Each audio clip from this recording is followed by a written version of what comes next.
is my first live session. So it was actually a series of commitments of showing up. Education is key. What you are doing here this afternoon, what we are here for this afternoon as a graduation, it's important.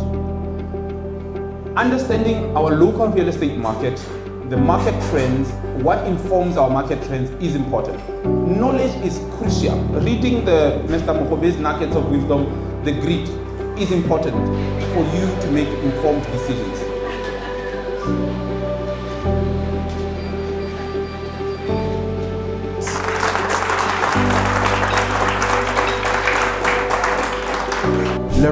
The importance of having the right mindset, the right systems of thinking for you to succeed in real estate.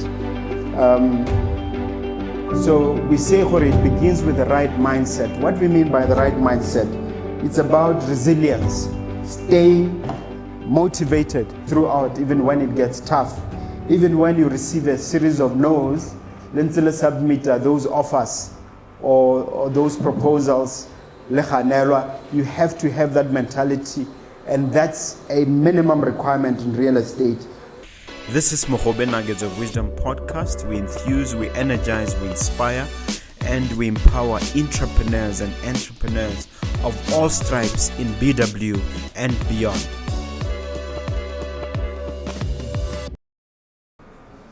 Before I start, I think I'll be a little remiss if I don't recognize the presence of one of my mentees who is graduating today, who has done something very significant. In fact, I'm going to recognize two. One of them is Sekhele, and the other one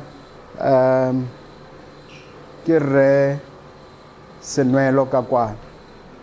Nego paro e magadina ose.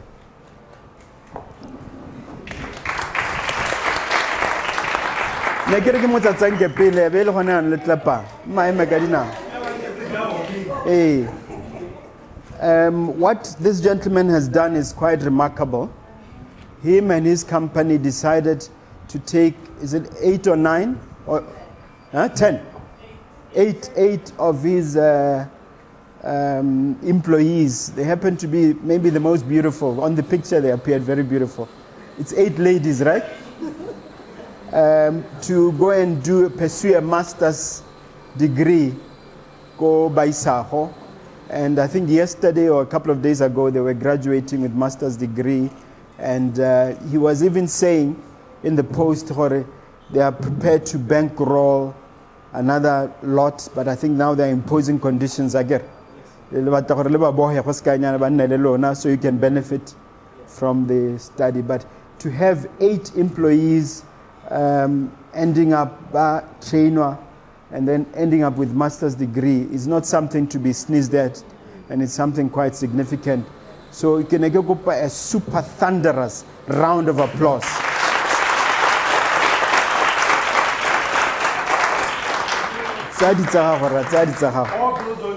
Yeah, so you are leading by example. Congratulate. If you can come here, my son is graduated from Imperial School of Business, Science and Business, with a certificate in what? Business management. And to me that is very significant. Yeah. And of course, thank you, sir. Thank you very much. Of course, this is something to be really appreciated. And then, of course, let me thank the 2 gentlemen here who've honored us with their presence. Moroks. He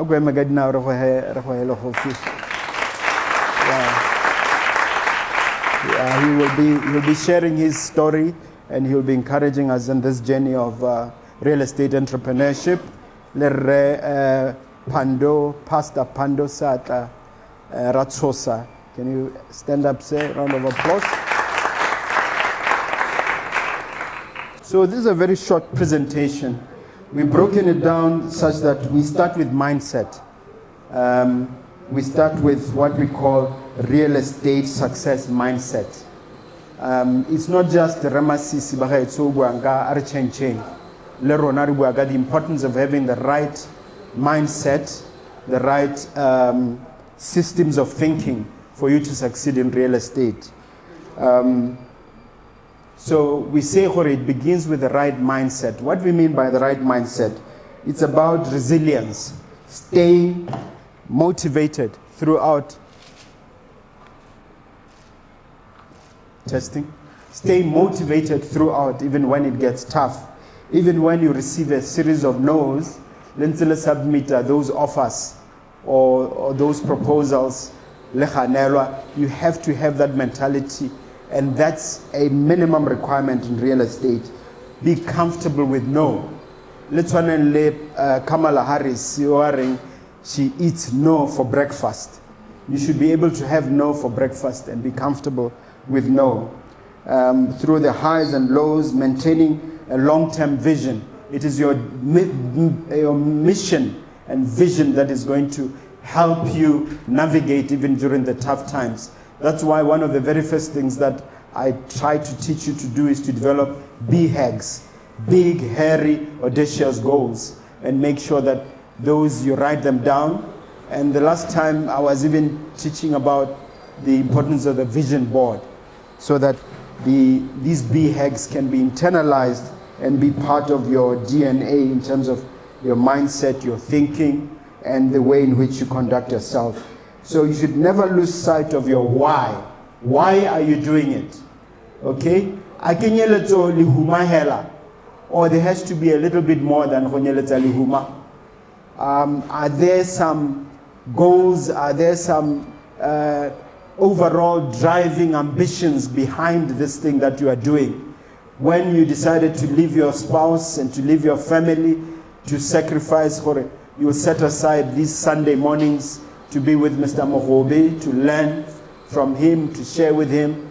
When you continually read these books that I prescribe, these podcasts that I keep saying you must read, and you stick with it, that is just part of developing that resilience mindset. So it's a very important part of our curriculum, which we spend a lot of time in. You remember some of the books we prescribed in that area include books that have nothing directly to do with real estate.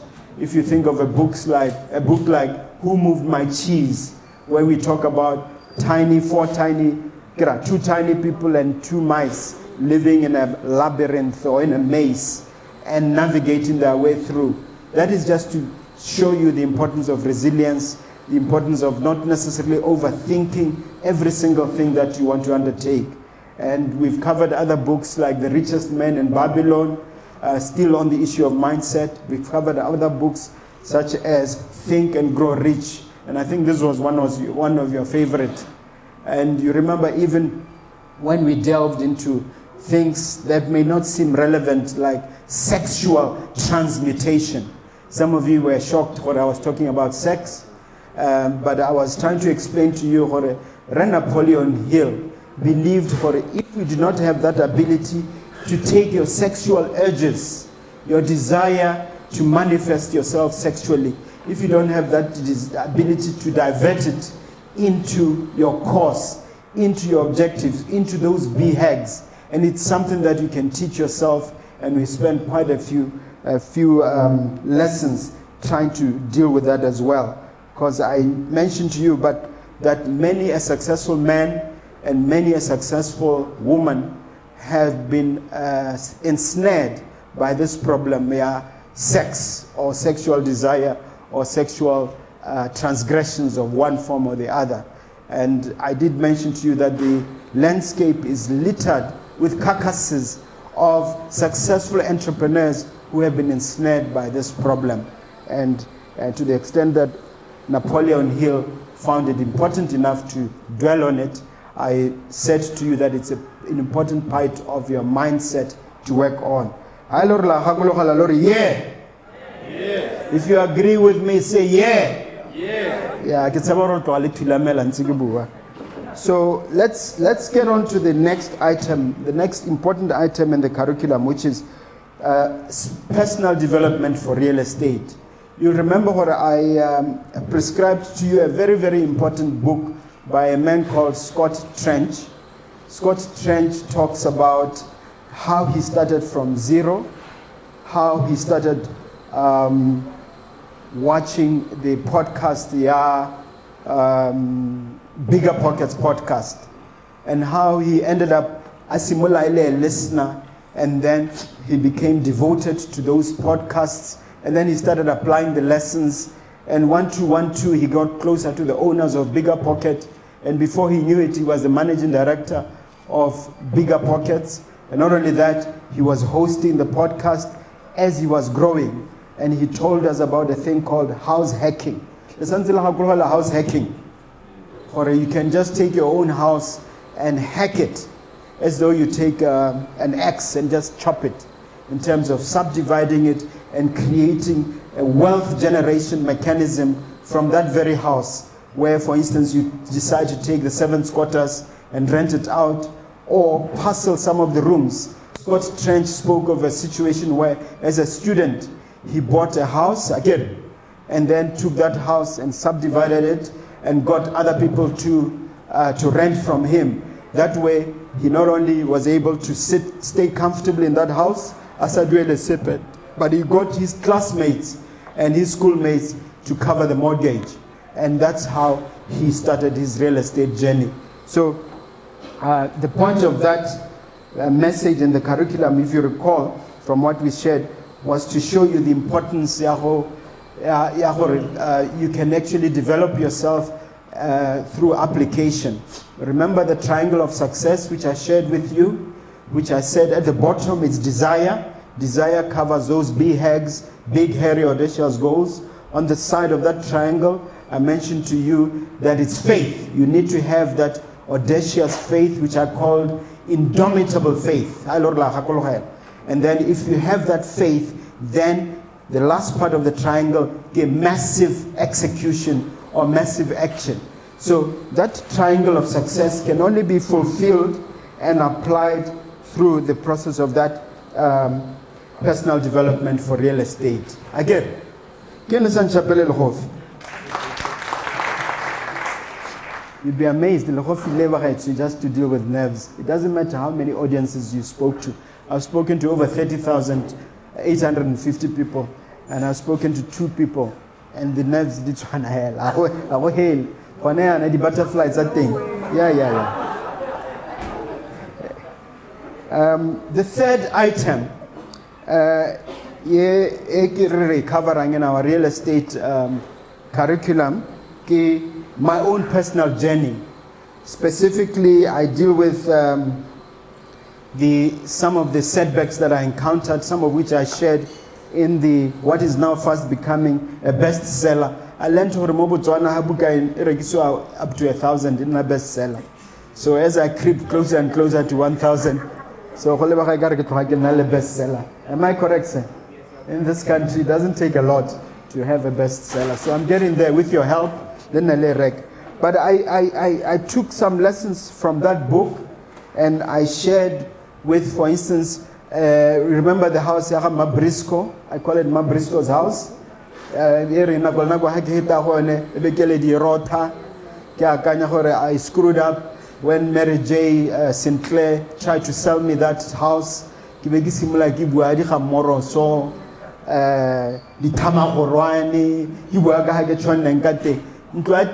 In nearly 250,000 way back in 1994.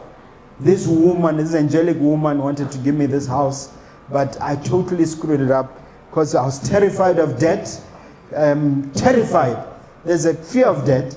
There's terror of debt. That was terror. And don't fall into the trap that I fell into. Every time you hit that, I cringe almost, knowing what it is. I blew it. And this is an asset which is now worth something like 25 million now. 250,000. So I wanted to get you guys to wonder to yourselves, how many of these massive deals are you screwing up? At the same time, I counterbalance. Let's go like takala hela. Let's go like takala hela mo metrobolokong. Let us go to prove Mr. Mogobe. Actually, on this point, there are 3 of my students and former students who are dealing with situations like this, where in as much as skill encourage there's a particular example. I will not mention names, and I'll make sure I'm as vague as possible. Where someone was given a series of these 10 key projects, and then about sign a contract, right? Kantemo small printing, we 90 days to raise the rest of the cash. Okay? Go sa tsewa into account gore mo Botswana go na le tshele, go na le dikgoreletsi, go na le unforeseen, go na le all kinds of things which sometimes can stretch deals to up to a year. For instance, one of our deals, tsa go acquire property, tsa FNB, took exactly from August last year to August this year, literally from the time we submitted to the time we got the final approval. Even after final approval, there are other requirements. So how no, this is a deal of a lifetime. I've done all the maths, everything adds up. I've crossed all the T's, I've dotted all the I's, I'm going for it. Only to find, there's this fine print. Number 4, key pivotal and key real estate books. Kelly's book, Kelly's book, Millionaire Real Estate Investor. By show of hands, who's read it? How's that too late? Because you shouldn't graduate.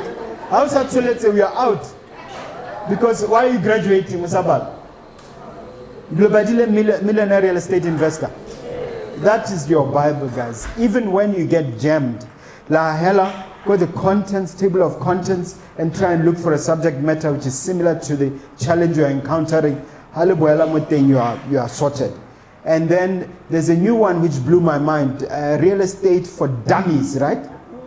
When we started the course, but the book has so impacted me, so impressed me. Whereas previously I was calling our monthly meetings Blue Ocean Strategy meetings, because based on the book, yes, Blue Ocean Strategy meetings. I'm thinking of now calling them real estate for dummy meetings now. You know what I mean? That's how impactful the book was, because it spells it chapter and verse. Everything that you need to do to develop your real estate career, what is important. So you have books like that. And then you have book Mr. Peebles. Who has read Mr. Peebles' book? Hey, Peebles' Principles. That book is helpful because it's also important for people like us who are allergic to politicians, who feel politicians are scammers. I agree with things like that, most of us. And then you read about how he used his political connections without being corrupt. You can use politicians without corruption by simply asking them, what plans does the government have for this area? What proposals does the government have for this? And getting to know the Minister of Entrepreneurship, for instance, and getting to understand what initiatives are being cooked in that area. Because that's what Peebles did. When he developed that property called Washington, D.C., he had a connection here, Marion Barry. Remember? He had Marion Barry as a mentor, where you can have. So basically what he's saying, and now he was talking to me, you can have some good politicians, clean politicians as your mentors, and be able to use the political system to your advantage. That's a basic thrust of that message, of that book. Next, best real estate podcast, number 5. Guess who's number 1? Yeah, forgive me for being biased. But I believe that the learnings that we get from this podcast, as distilled, you came 3 times again. He talked to me 3 times. I've milked this man, his knowledge. Yeah? Get out, I've milked him. When you talk about the cream de la cream in terms of hot available knowledge in entrepreneurship, Mobotswana. I've also milked Moroks. You are coming for further milking very soon before the year is over. But I do my best when I talk to these gentlemen to get the best and the brightest and to get their nuances, because most of the learnings you have discovered from this course comes from those subtleties. It's never what is straightforward that makes you money. It's the subtleties, what's on the edges, okay, the nuances. And those nuances you can only get through deliberate and conscious, deliberate action. And this is why we refer you to this podcast. And then, of course, Bigger Pockets. And then there are many others on real estate which you can get your teeth into and become comfortable in. And then, number 6, this is arguably the most important part of the curriculum, which is decisive numbers that never lie.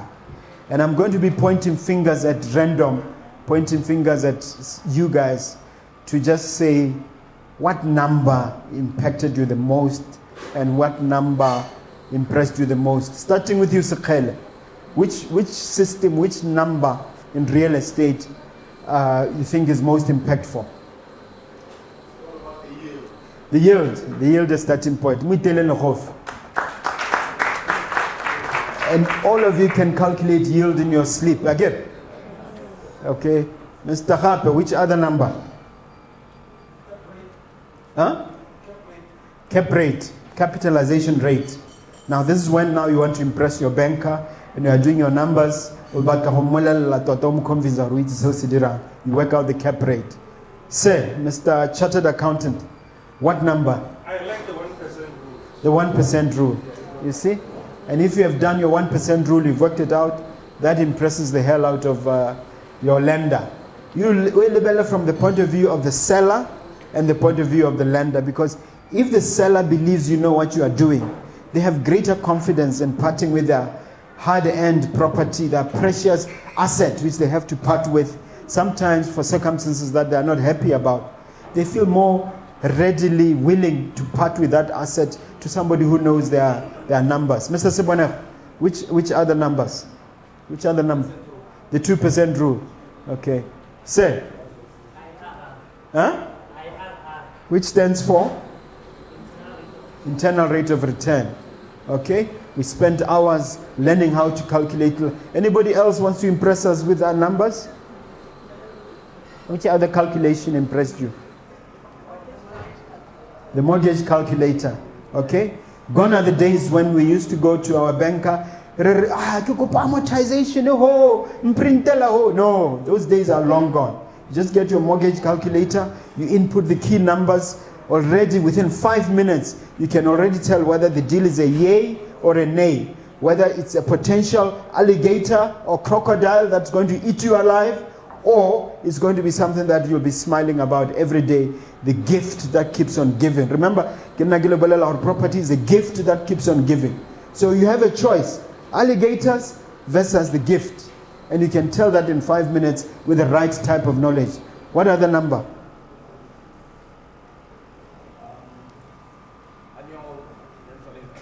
Annual rental income, how it impacts and what relationship it has to have to the sale price. ROI stands for? Okay. Okay.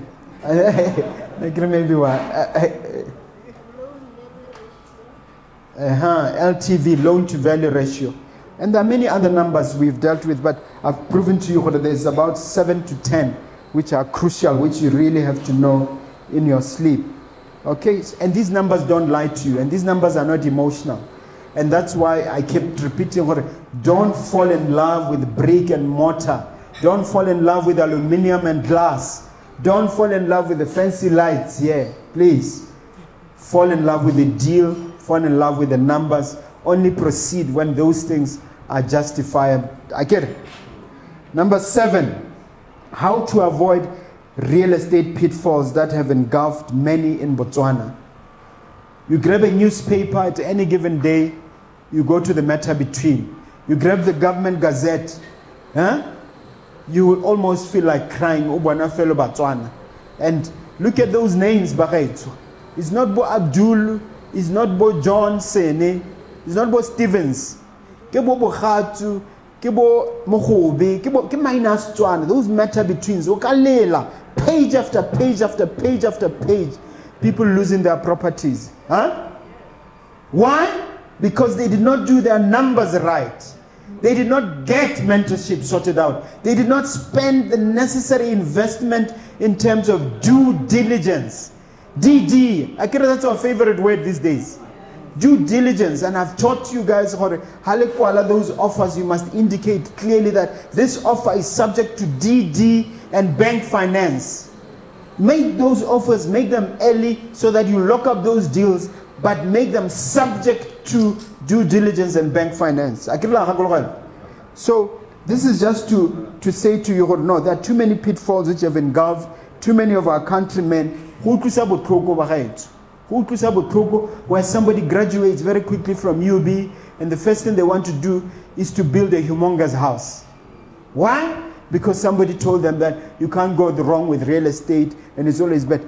That's the worst advice you can receive. And you can't go wrong in real estate. And my advice to you, which I repeat today, not only can you go wrong, you can go spectacularly wrong. If you don't understand your numbers. And the government gazette is replete with evidence and proof of what I'm talking about. Okay? They will convince you very forcefully.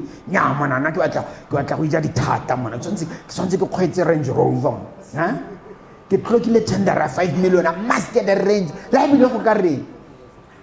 And in 5 years, what happens? Again, it's predictable that you're going to fail if you have your priorities upside down. So those are the pitfalls that you have to avoid. Just a reminder about them. So number 9, and don't worry, I have 2 more that I hit.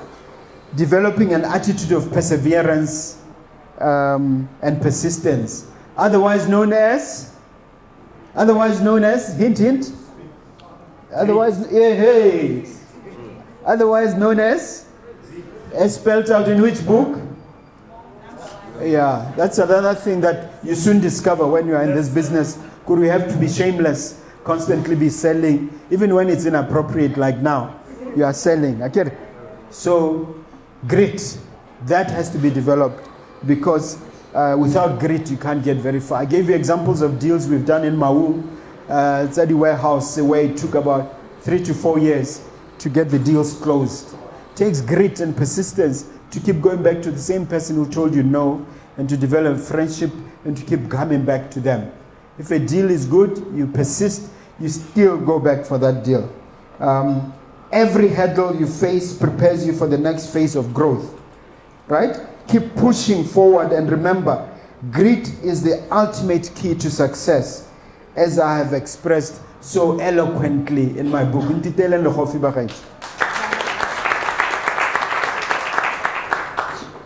So you try again, you fail again.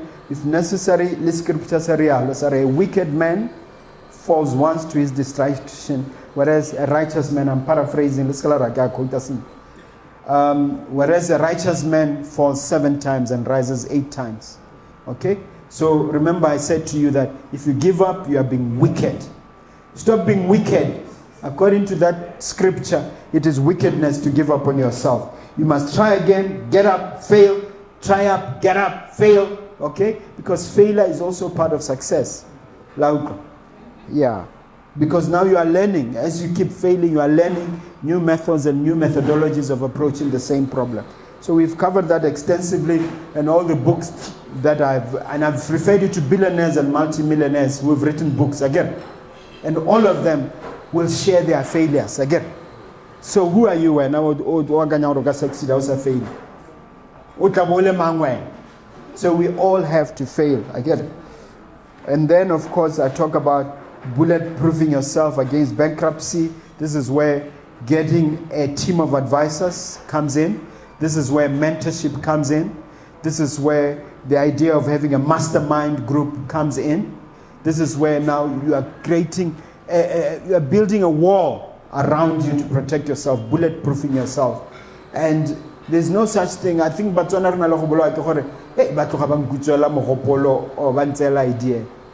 if the idea is not theirs, don't worry about that. You know, share and make sure you minimize your risk. Okay? I got the last item, which is appreciating a lease and its contents. This one we've dealt with so many times. We've dealt with quite a few times. The importance of making sure that you have a structured lease, you get advice, the key clauses, for instance, the clause deal and litigation, being careful to make sure you avoid arbitration. I've told you why arbitration must be avoided. If I haven't told you, it's in the book. I was ensnared myself through an arbitration clause. I lost millions because of that. And then I've told you the importance of getting the numbers right. What Mr. Mwesi has introduced in our leases as a result of conversations like this is now structured in such a way that every year we know exactly how much money we are receiving from a particular asset, from a particular unit. We know what the escalation is going to be. We know exactly the amount of money we're going to make for the duration of that lease. So when you go to a bank now, in terms of seeking that loan, not only do you know your future income, you are able to prove to the banker immediately in terms of that lease, the way it's structured, how much you'll be making from it. And you think of each lease as an asset. You think of each lease as a unit. Again, in America, they call them doors. So each door constitutes a profit generating well for you. So you have to treat it like that, Luana. So we've also mentioned the importance of having a litigation clause, the exact amounts you're going to be paid. If you're going to introduce mediation, you have to be aware of it and things like that. But we've covered all that. But I've told you why mediation should be avoided in a lease, why arbitration should be avoided. It's better to rush, because as a landlord, it's advantageous to be able to walk across to the High Court. Much quicker to submit your summons and then to serve on your tenant as I would do it. And be quick to resort to litigation. Our experience is that if you go beyond 3 months, certainly if you go beyond 6 months, chances are you'll never get your money. So you put structures in place for that. So that's as far as I can take it. Baka, it's in a short space allocated to me by way of summarizing our curriculum. Those are the things we've covered. And yeah,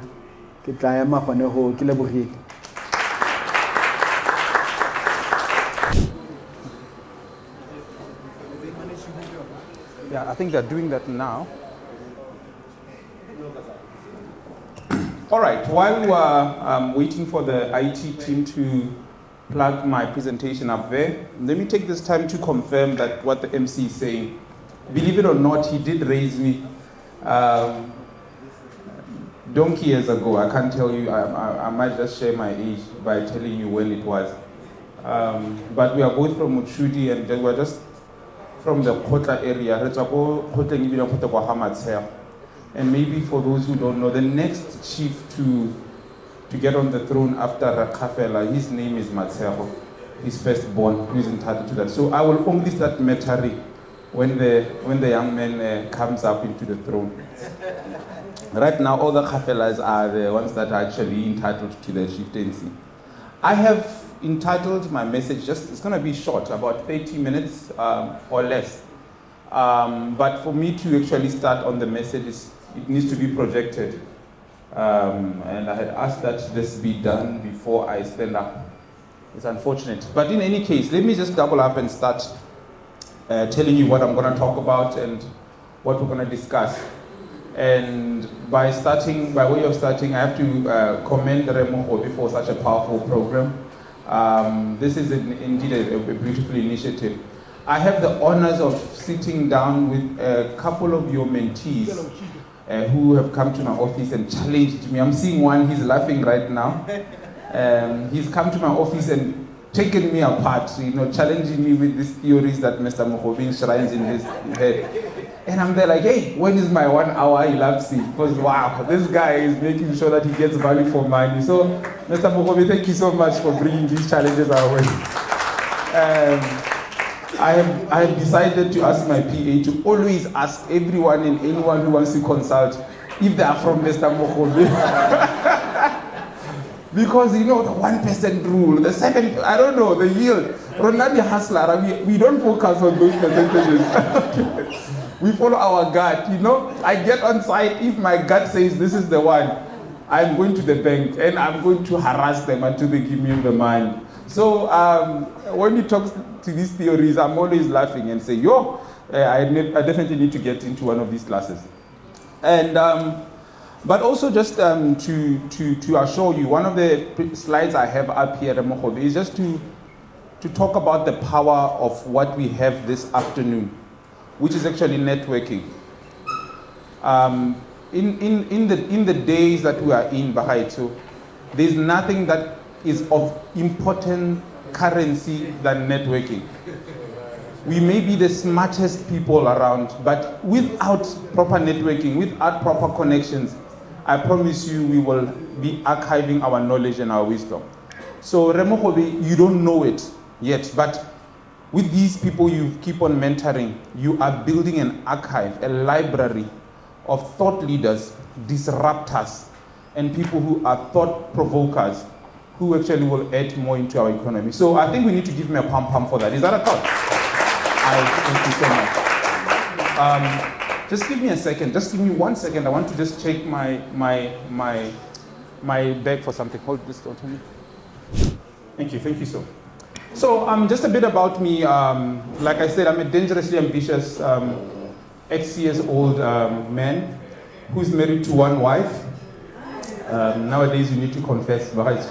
In public, just as people unbox presents in public, I need to tell you that I'm a man who's married to one wife. Those are my credentials up there. I don't want to take much of your time. I'm a managing director of a company that's been in existence for about 5 years. Believe it or not, the company is in existence for 5 years, but I'm in bank panels. Now I am trading with people who've been doing this trade for over 30 years. So God is really good, and I believe that it's through our hard work and our dangerous ambition that we convince people such as banks. And in our company, we do quite a number of things. We engage in estate agency, property valuations, property management, property consultancy, as Mogobe has been mentioning. We do it on a one-on-one, and we do it on a business-to-business. So we have people like Boris and Nuelo, who I'm looking forward to see, come up to us and say, hey, we want to grow our portfolio. We want to stop renting. How do we build a portfolio that says everything we own, like McDonald's, every chain store we have is actually on our title? So we are taking up conversations like that. Project management services, I'm a project manager at heart. We engage in facilities management, and I also, because there's a lecturer in me, I'm convinced to challenging people to actually understanding the difference between property management and facilities management. We ordinarily use these words interchangeably, but they are quite different, okay? So we do have a service in facilities management, and there is a board in Botswana called BOFMA that actually manages the interests of people who practice in facilities management. And then let's jump straight into it, because I don't want to take a lot of time, and just maybe to buttress what Mogobe was saying. Whether you're speaking to 2 people, 13 people, or 300 people, nerves always hit in at different times, okay? I don't know how it happens, Mogobe, but for some awkward reason, I in my other life, maybe in my other slide you saw that, I'm a lecturer, so every week I'm standing before 60, 40, 30, so many young people and professionals, but for some reason, I always get nerves. So you pardon me if I run out of breath or want to take a glass. Ordinarily, my wife is in the audience and she's doing her job, but she's not here today. Before you continue, I like your shoes. You want my shoes?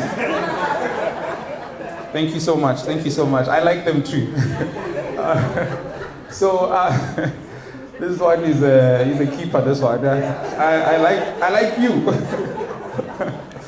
So let's talk about investing in real estate. Please, let me just start by saying here, it's a disclaimer. The views and opinions expressed by me do not represent my organization, any person that I stand for. They are solely for me. Yes, we need to put up disclaimers. I'm not stealing anyone's work. It's my work. This presentation is mine. I've got my PA. She's out here looking lovely. Her name is Osi Kosi. Can you say hi to Osi? Say hi, Osi.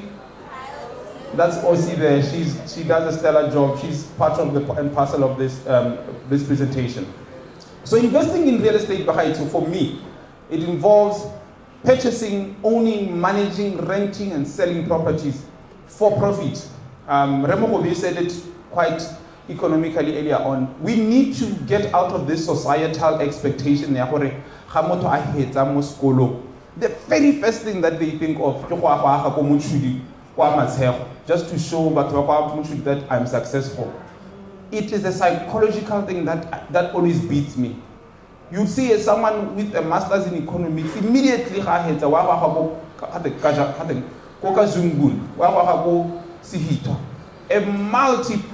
multi-million pillar construction that does not have any future. We need to stop being sentimental. So I believe, and I always challenge young people, if you're going to get engaged in real estate, your first 2-3 plots, properties have to only be for investment purposes. Nothing. I mean, are you going to seriously tell me that Kagiso, I'm going to build a retirement home at my age? Is there any house I'm going to build in this day in Gaborone that is for retirement, that I'm going to say I'm going to stay in for more than 10 years? We have to be serious. So I'm seeing a lot of developments come about in Kokweng, in Mudipani, where a couple says, no, I want my bedroom to have a his and hers. I can't have his and hers. Yes, I want to have a walk-in closet that is as big as our sitting room. And boy, oh boy, as a value I walk in there and I'm thinking, if this house is to be sold in a year, we're going to have a challenge where you've got an overcapitalized house that does not find a suitable market. So we have to have these conversations, right? Who are you building for? Every single time, as long as you are below 55, you cannot be building a house for sentimental reasons. That is one draw, and that's one argument I always take up with young professionals who want to impress their partners, want to impress their business partners. Let's build for investment, nothing more. It is a tangible asset, basically. And then let me just take you straight into the key tips that I, in my little 0.5 years of experience, have learned. For me, the first one, research and education is key. What you are doing here this afternoon, what we are here for this afternoon as a graduation, it's important. Understanding our local real estate market, the market trends, what informs our market trends is important. Knowledge is crucial. Reading the Mr. Mogobe's Nuggets of Wisdom, the grit, is important for you to make informed decisions. There's no way in which you will let a doctor into an operation room who is not ready for what he's about to do, right? How do you then be ambitious enough to take advice from someone who does not have an authority in what they're talking about? The books that he's been mentioning and talking about are meant to actually guide us in that decision making. So the very first tip that I have, and I want to advise you on, is that if you really want to make it matter in this market, if you want to make a mark, let us learn from other people's mistakes. I always tell my employees, every time I take up someone for employment, I tell them, listen, man, you need to learn at my cost. I have a PI cover of more than 10 million pula. So if you walk out there and you mismanage my name, there's a guy running around who has a cover for me. Learn at my cost. So that is how you accumulate knowledge. That's how you accumulate skills, and that's how you actually guide the capacity building. So that's one critical thing that I wanted to talk about. Financial planning. I think my brother, Wamasheling, who does spectacular presentations, will take us through this. Money only speaks one language. If you save me today, I will save you tomorrow. That is it. Financial planning is critical. Gone are the days where we are emotional about going to the bank. It is important in this day and time, Bahait, that you study year in, year out. Me and my wife, religiously, by the way, every year, December, we sit down and say, baby, what is our net worth? When we're in 2023, this is what we were worth. Our net worth is what I own minus what I owe. Then what is it I actually have? Again, let's do that. I thought someone is going to talk about that calculation. Now that is my most religious calculation. That it was about 0.1%. If my net worth increases in 2024 when I have a board meeting with my wife, and I have done a great job, but if I learn that no, because of buying that car or because of engaging in that dangerously ambitious move, I am net worth less, it is important for me to go into reform. So please let us invest in making sure that we've got proper financial planning. One thing that, as I pause here for a second, that I actually have religiously is this. I tell my friends that there are 3 important people that you need to befriend in your life. First and foremost, befriend an accountant. This person will look after you, okay? So befriend an accountant, a certified accountant, a chartered accountant. Okay, I'm just troubling him now. So befriend an accountant. You should know a banker. You should befriend a lawyer. This gentleman, if I get in trouble, I'm sure at that very high court that is 2 streets away, he'll be the first person to say, but wait, what is this young man? Who really am I paying? So befriend a lawyer. Those are the key people that I love. Eh? And then the 4th one, of course, without fail, befriend a real estate practitioner. They will tell you the laws that are in the country, okay? So that is one other thing. Risk management. But with risk, you're actually able to mitigate every other thing. Okay? You need to be able to assess and mitigate risks associated with real estate investment, such as market fluctuations, vacancies, potential legal issues. Risk is very important. We don't learn about risk, or we do not assess risk to avoid it. Some risk is unavoidable. If you're going to be jumping into Zola for investment, you know that there is definitely, it's an informal setup where chances of people paying rent on time are a bit challenging. Again, that is a risk that is unavoidable. But you being aware of that and jumping into that investment with that knowledge helps you project, anticipate, and actually balance your books better. So risk assessment in real estate is an important topic that you have and talk about. Are we good? Can someone say yes? Yes. I just wanted to check if there's network here. And I see that there's network. And then, because we're talking network, the next thing that I was talking to earlier on is actually networking and partnerships. But so there's nothing under the sun. Solomon says it in his I'm a Christian, I'm Adventist, he's my elder at church in Kimamukholwane. There's nothing under the sun that is new. There is nothing. So trust you me, you are not bringing any innovation that has never been done. I promise you. Especially Mogobe, almost of what we're going to be talking about, what we're bringing, is totally something that's been done. However, networking is critical. I'm still a proponent because I'm new in the business entrepreneurship. I'm learning constantly that it's through networking and the experiences that I've left in people's mind that actually is feathering my business more than my actual academic background. People don't care. I mean, post your Form 5. Who cares about how many points you got? No one really cares. I don't even recall how many points I got. I actually sometimes stumble and say, I don't know if I got a B or an A for English, but it doesn't matter in the boardroom. However, if I'm going to quote a picture that I took with him, for instance, or right now, where am I live? Here. And they're going to see me tonight. I promise you, because of his reputation, it's going to rub off on that deal. Because they know him, and therefore, I might just get a bit of mileage in that boardroom conversation. So networking goes without. And other day I was talking about branding. Mogobe, if you remember, at Baisaho University, we actually a co-guest with me. I was talking about corporate branding, and I was telling people that corporate branding is what people say about you when you are not in the space. How you look, how you smell, who you spoke to, how you spoke to them about is branding. And networking also goes hand in hand. What will people say about Mr. Morokotso? What will people say about Mr. Senuelo when he's not there? That is what networking and branding talks to. So let's make sure that building relationships with real estate agents, contractors, quantity surveyors, firms can provide valuable insight, okay? If you want to go fast, go alone.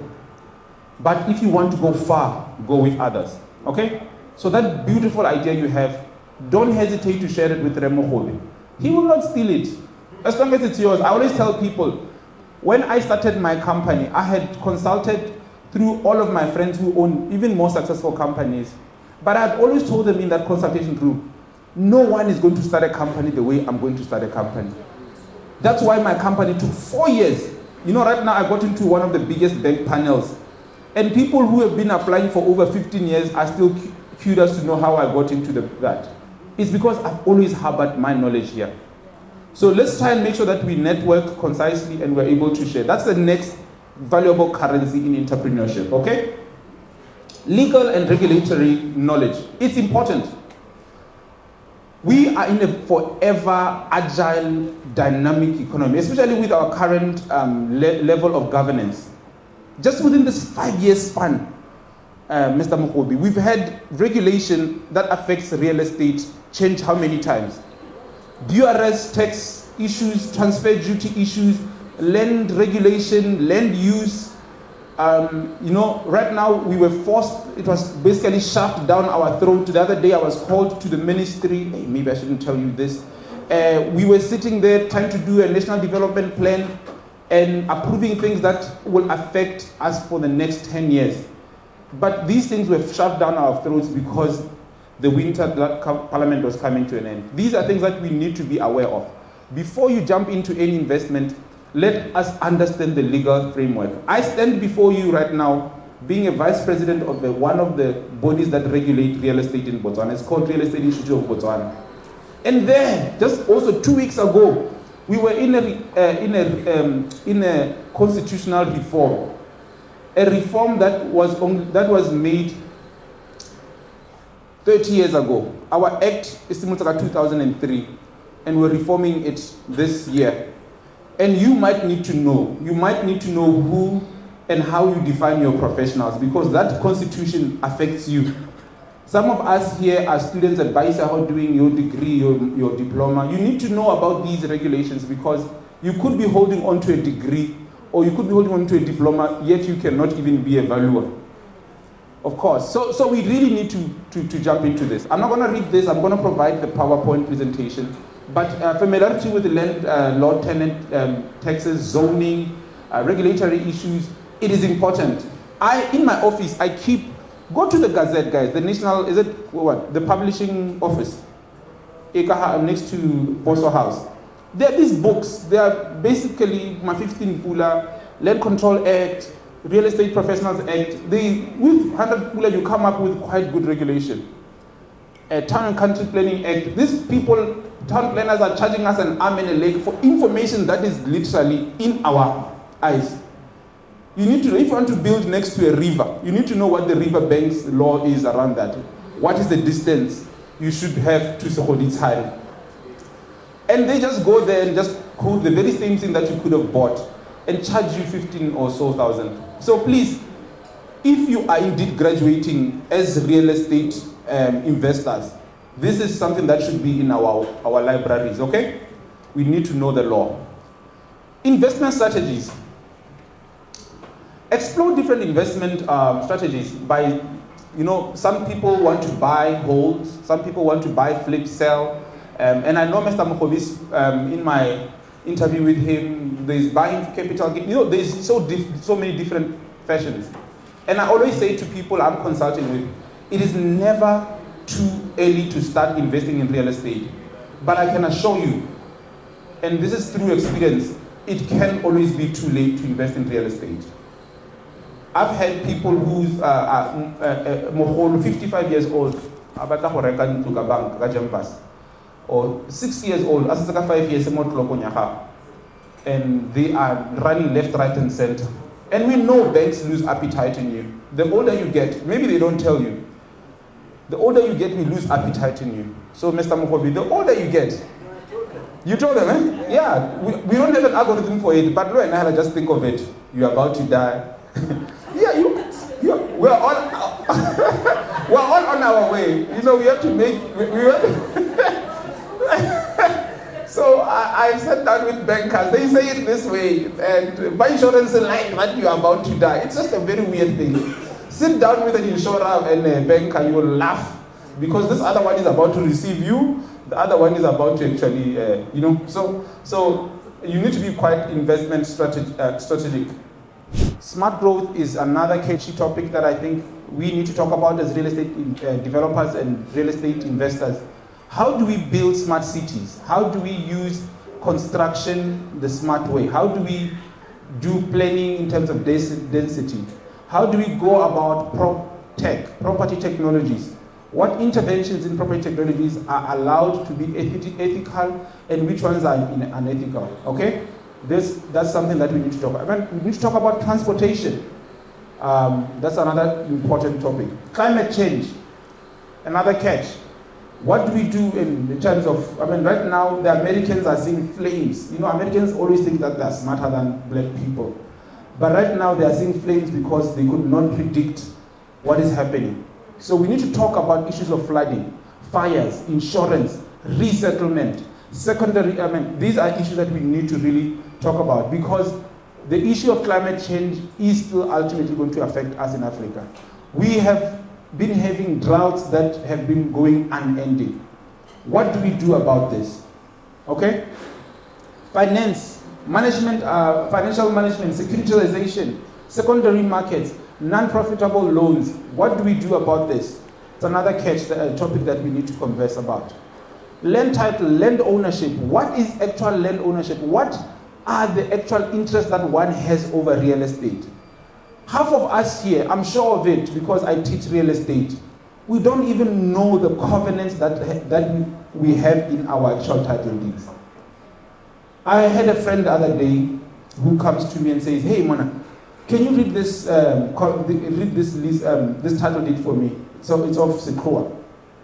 And I tell him, do you know that Sekroa actually has the right to tell you what you can and cannot build in this? He was shocked. Pakaline has the same. So we need to talk of issues of ownership. What does it mean for me to own land? What is a covenant? What are the pros and cons of a lease period in evaluation? What do I need to look out for when I'm actually buying? Just after this graduation, you need to be able to interrogate a lease beyond the fact that there's a title over it. You need to know how many years are remaining on that, especially as you buy industrial property. Because 50 years has long passed. Some of these titles, especially with Block 3, have long passed again. But in the lease, in the title deed, it says that once the lease has lapsed, the government of Botswana has the right to what? To take it back and give you zero. No compensation. Let's talk about those. It's not always going to be a given that the government of Botswana will give you back the title, okay? So let us have a fluid conversation around that. What happens if the government of Botswana does expropriate without compensation? Title ownership is an important imperative conversation. Regularization and management of land is a very important thing. Should we now not tell the government of Botswana, we don't want you to service it, just allocate us this land. We will form consortiums, we'll form conversations around how to service this land. So that we call the bluff at Ministry of Lands. Is it really that they want to first service the pieces of property or they are incapacitated to actually do it? Let's talk about that. Information and data. Data protection is important. This just goes for us actually who are actually embedded in the real estate conversation. But then other than that, I don't know. For me, there's quite a lot of issues that I talk about from a real estate regulation side. I'm a lecturer. I write a couple of articles around real estate. I'm a business person, trading and exploring about this. I have a quote that I share everywhere that I go, and the quote is that work hard, play hard, and wait your turn. Sometimes you have put in the work, you have prayed hard, you are just about to get your turn, okay? So with that said, I want to take this time to thank you for your audience. Thank you very much for listening to me. Some of these things really need a lot more time. I was just hovering over them as important discussion points, but I'm more than willing to take up consultation gigs over and beyond this. With that, thank you so much.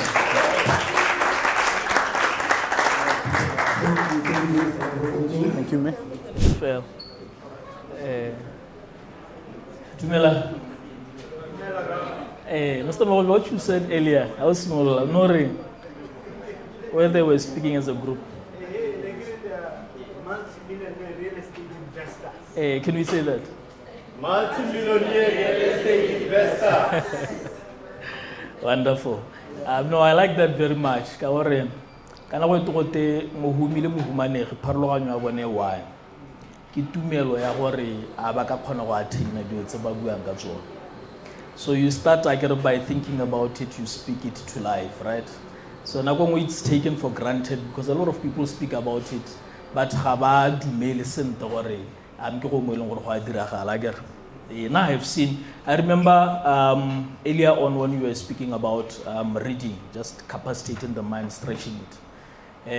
One of the decisions one ya go togela a very good job. It was very comfortable. It was because I read a book. I just read one book, I made a decision after that, right? There was a time I was reading this book called The Millionaire Next Door. But I thought I understood a lot of things about wealth and stuff until I read that book. After reading that book, I immediately sold the cars that I had because it didn't make sense to have them anymore after reading that book, right? So as you continue to capacitate yourself, and you will change over time, right? Some of the things that you believe in today, next year, relevant, and there's nothing wrong with that. You shift. I want now so well. So just to introduce myself, Seatla, Ratshosa. So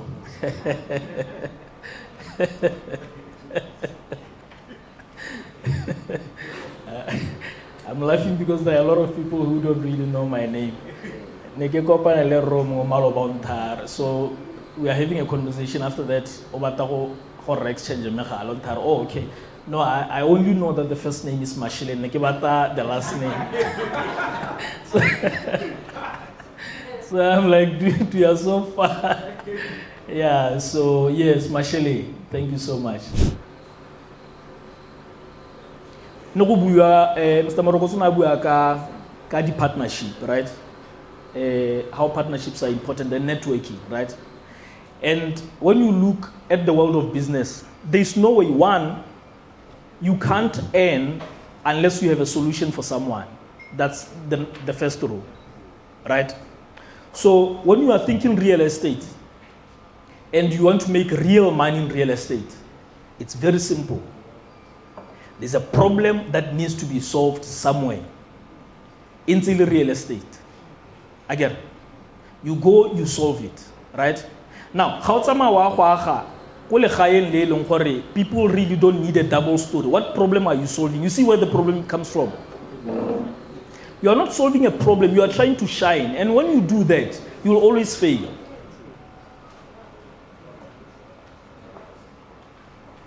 When you buy a Range Rover, business is similar. What problem are you trying to solve? When you have a Range Rover, people take you seriously. Business saying. So how will business saying you drive a Range Rover, people will start taking you seriously? There's nothing like that. You know how many boardrooms we get into, and those people don't even care where we are parked. They don't care. Have a value proposition, present it. Have knowledge about what you want to do. That's all that people are interested in. When it comes to the Range Rovers, keep on corruption here.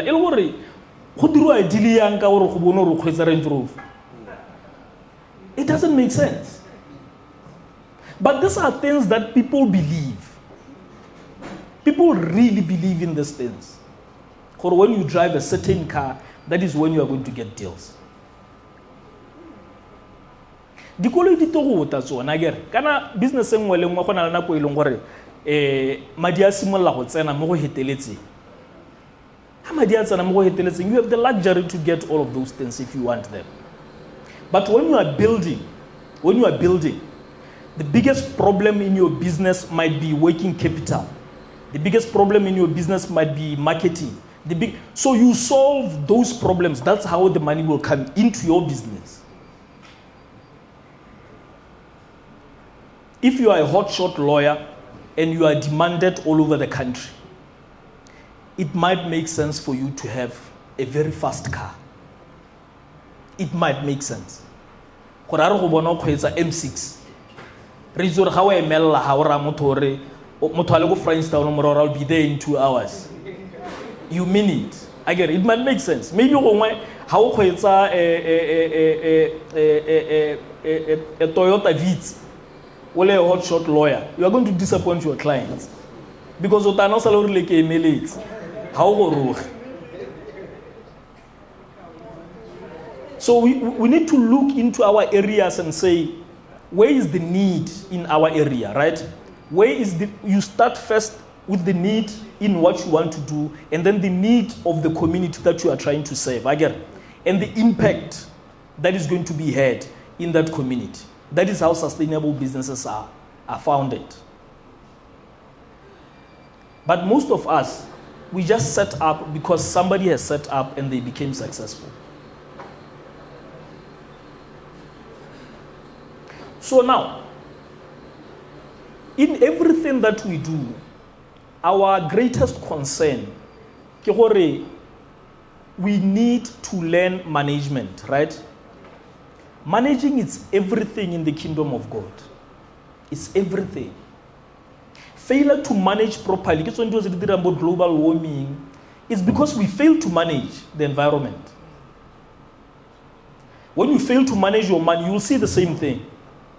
All your problems are going to be financial.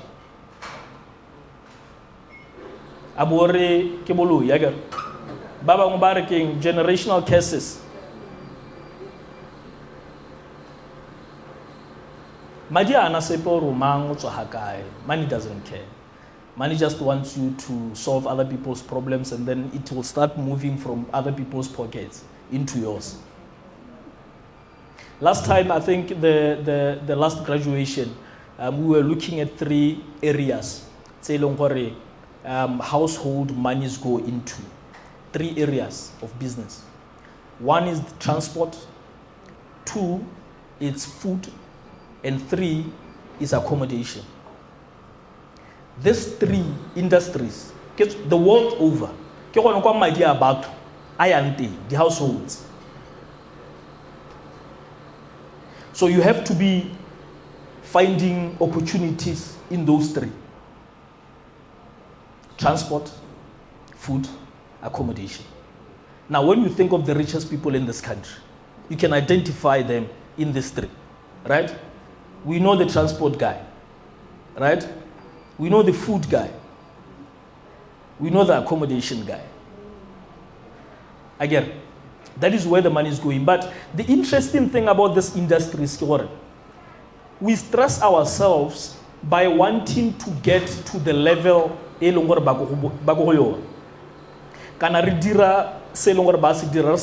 entire value chain of those industries.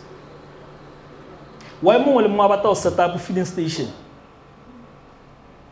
when you can actually supply them with lubricants and other things? Why more set up a filling station when you can actually get in the business of constructing filling stations? Why over the filling station when you can actually be in the trucking business and supplying fuel to the... There are so many businesses that are linked to that. But we tell you, you can't afford to build a filling station. 1, you don't even have the land where you can build a filling station, right? But you might have an opportunity to raise some money to buy a tanker. You might have that opportunity because a tanker doesn't need horabonal hearts. You will still be participating in that industry. Why also a car dealership when you can actually build a small a shop where you sell parts? Because it's a need. Those people are in the transport industry. They are selling parts. Mechanics, they make a lot of money. They service those cars that are being bought. They are in the transport business. So one of the business settings, we just don't do our research properly. That's why all of these businesses, because they understand it very well. Rona re batla go nna bo mang? We want to be the guy who has built a building this size. But you can be the guy in construction. You are still in real estate. You can be the guy who will make the transactions of selling the units here, getting rentals as an agent. You are still in business. You don't need millions to do that. You don't. Rabata ko bohello. Again. Jamali khana le di property, multi-residential properties. You can still get into business ka go rentisa some of these properties, and then when I would lease out there, ka di smart ways, so about the Airbnb and stuff. You can have agreements like that. Ha go letelwa. Again. And then instead of you are paying maybe 5,000, you are making 15,000 from each property. Maybe you are cutting a profit. You are going to be running business in his business. That's how we need to be thinking. Again, when you look at risk, for investing or saving, because how do you risk how much you can afford to lose, not how much you want to make. Because we make that mistake all the time. That's why we lose some money. But how about investor? It's not about how much money you want to make. It's about how much money you can afford to lose. Because if your risk appetite is low, then you shouldn't be going for high return type of investments. Return 20%. Again, it doesn't work that way. So now when you do your research on where to save and stuff, they will give you those indicators. Again, for a year, how it's these are the commissions that we charge, this is the interest that you can get. Again, history of Nansan, when you visit these financial institutions, check the history. History is very important. How about the investor? I look at a company in the return for the past 10 years. For the banks habatu bukai again, ilitipoe. Napungwe Raboka product again. Only to find the history where this product has not even made 1% in the past 10 years. Detail marketing have been floated around. Again, so check the history. Financial institutions, they need to provide that information when a client requires it. Investor, no, this is a good product. Again, and then how about some long term happen? Be quite careful about the investment that's in the fund that's in smaller. Invest a small portion of your money into new funds. Again, you are trying them out, right? But again, but when there is a proven track record, then you can put most of your money. The way you can pension invest to Angate. So they will put most of your money into high risk investments. As you get older, they move most of your money from high risk investments to low risk investments. Because by retire and however to go gamble right? So low and now will get the same thing. How companies and selling to invest more on I will have 2 years over or retire 10 and 3 years again. And then about Samadiaman towards on average, we are doing 7%, 10%. Again. So on which one is the again. Alright. Guys, thank you so much. Thank you so much.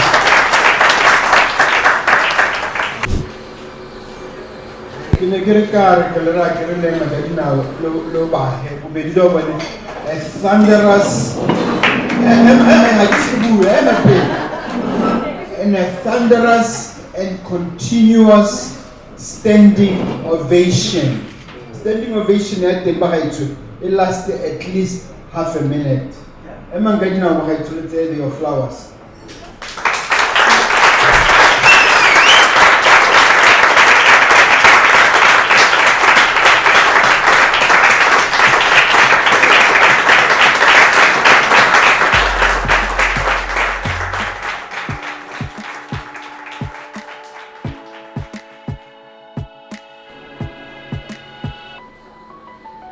I'll smile, know what it takes to fool this town. I'll do it till the sun goes down and all through the night time. Oh yeah, I'll tell you what you wanna hear. Keep my sunglasses on while I shed a tear. It's never the right time. Yeah. I put my arm around so you how strong I am. I put my arm around, I'll show you that I am. I'm unstoppable.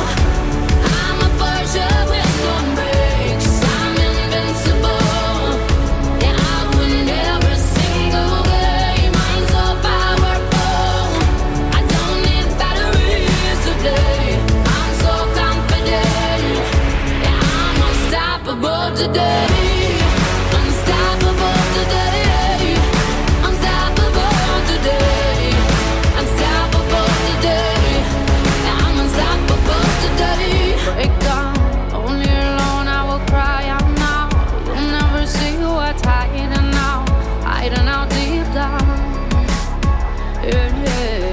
I know, I've heard that to let you feel and show is the only way to make friendships grow. But I'm too afraid now. Yeah.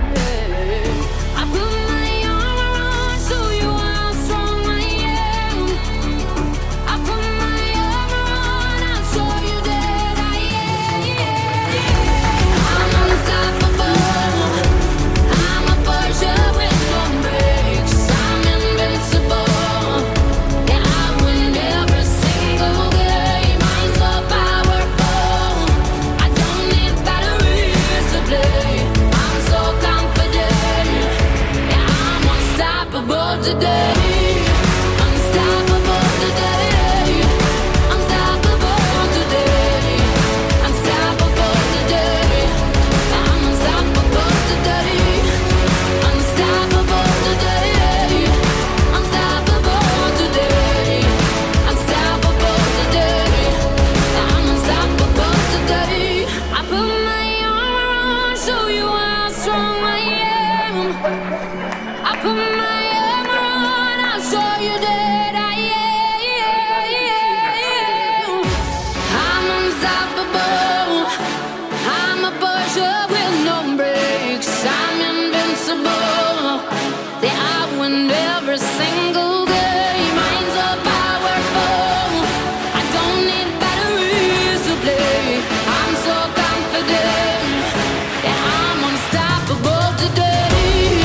Unstoppable today. Unstoppable today.